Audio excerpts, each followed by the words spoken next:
Go find your basket of fruit and pick out an apple you think looks good. Now, using a sharp cutting knife, carefully cut the apple at a slight diagonal so that it slices right through the center of the apple core. While we're here, let's save 2 of the seeds because we'll be needing them later.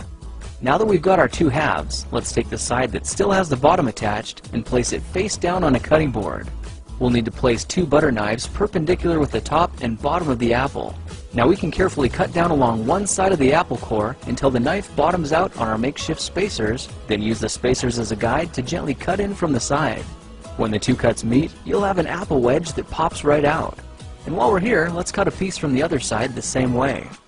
Now our goal with these is to cut out 3 more L-shaped wedges about 1/4 inch thick. And this time, rather than cutting in sideways toward your fingers, try turning the piece over so you can cut downward and meet the first cut at the bottom.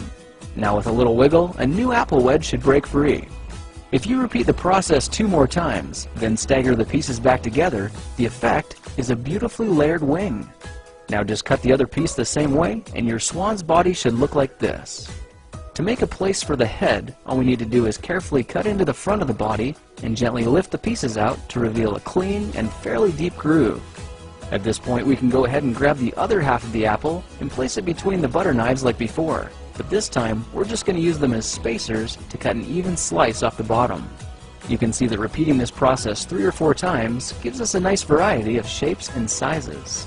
Now look for a piece that resembles a heart that's been slightly flattened on top. All it takes to form the swan head is 3 strategic cuts with a knife.